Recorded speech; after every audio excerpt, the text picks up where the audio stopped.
नमस्कार साथियों। वैसे तो मैंने जिम पे पहले भी बहुत वीडियोस बनाई हैं ये समझाने के लिए कि जिम किसी काम की चीज़ नहीं है, लेकिन फिर मैं एक और एग्जांपल के साथ, अच्छे एग्जांपल के साथ आज फिर से नई जनरेशन को ये समझा दूं कि जिम किसी काम की चीज़ नहीं है। देखो, अब आप बोलोगे कि आप कभी जिम नहीं गए क्या? हाँ गया हूँ, बिल्कुल गया हूँ, लेकिन मैं वही कहता हूँ कि जिम जाना है जाओ, शौक के लिए 5-6 महीने चले गए, साल भर चले गए, मैक्स टू मैक्स, ताकि आपने भी लाइफ में एक एक्सपीरियंस ले लिया कि जिम कैसी चीज़ है। लेकिन मैं प्रोटीन के, टैबलेट्स के या किसी भी चीज़ के सख्त खिलाफ हूँ, और उसके बहुत बड़े बड़े कारण हैं।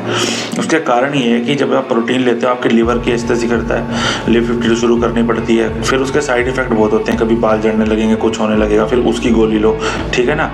उसके अलावा ब्लड में फ़र्क आ जाता है, और ब्लड में फ़र्क आने से क्या होता है कि ब्रेन की प्रॉब्लम होने लगती है। जिम वाले इस चीज़ को कभी भी एक्सेप्ट नहीं करेंगे, लेकिन 2 लोग गए हैं। एक बहुत लंबा तगड़ा सा लड़का था जो काफ़ी दिन पहले जिसको ये बारे में ये कहा जाता है ना कि इसने दोस्त के सुसाइड कर लिया या भूत की वजह से मर गया, जो फालतू की बातें बनी थी। नहीं, उसकी मेंटल हेल्थ खराब हुई थी। थोड़े दिन पहले ही रिसेंटली भी एक जिम वाले की डेथ हुई है। तो अच्छी खासी जिम थी, लाखों रुपए किराया था, अपना जिम का ओनर था, लेकिन उसको ऐसा महसूस होने लग गया कि उसका कोई नहीं है जिससे भी कोई थोड़ी सी तू मैं हो जाए, उसको ये लगने लग गया कि अब ये मेरे से बात नहीं करना चाहता। मतलब उसकी मेंटल हेल्थ बिगड़ गई, और एट लास्ट उसको समझाने के बावजूद भी घर वालों के उसने सुसाइड कर लिया, ठीक है ना। तो सबसे ज़्यादा साइड इफेक्ट देखिए मेंटल हेल्थ पे, अगर फिजिकल पे तो देगी ही देगी, जो ये प्रोटीन और ये टैबलेट्स, ये डाइट आप लेने लग जाते हो। इसके अलावा जो मैंने एग्जाम्पल की बात करी थी, वो एग्जाम्पल मैं आज आपको बताता हूँ। आपने साधु संत देखे, आजकल के पोंगा पंडित की बात नहीं कर रहा, साधु संत देखना कभी। उनका लाइफस्टाइल क्या होता है? टाइमली सुबह उठना, चल के आना, पूरी सब्जी, हलवा, ड्राई फ्रूट ये सब खाते हैं, वो देसी घी में खाते हैं, कोई नॉनवेज नहीं, कुछ नहीं, ठीक है। टाइमली सो जाते हैं, चलते फिरते हैं, भागते भी नहीं है, रनिंग भी नहीं करते, देख लो, ठीक है ना। और उनकी डेथ पता है कैसी होती है? मैं बताता हूँ आपको, आपने देखी नहीं होगी, लेकिन हम ब्राह्मण हैं तो हमें पता है।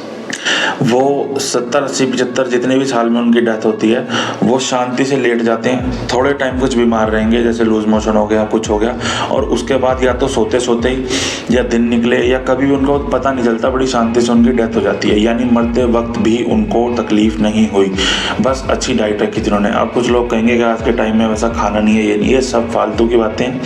आप कभी भी एक्सरसाइज करो ना, तो कंप्लीट बॉडी एक्सरसाइज करो। और मेंटल हेल्थ के ऊपर मैं एक पूरी डिटेल्ड पॉडकास्ट बनाऊंगा आपके साथ, जो आज प्रॉब्लम्स फेस कर रहे हैं, एंजाइटी की या डिप्रेशन की, जितनी भी चीज़ें आ रही हैं, उन सबके विक्टिम भी एक को मैं लेके आऊँगा, जो रिसेंटली मेरे को मिले हैं, और डिटेल में आपको समझाऊंगा कि मेंटल हेल्थ पे किस किस चीज़ से क्या फ़र्क पड़ता है, क्योंकि वो ऐसे 2 वर्डों में नहीं बता सकती।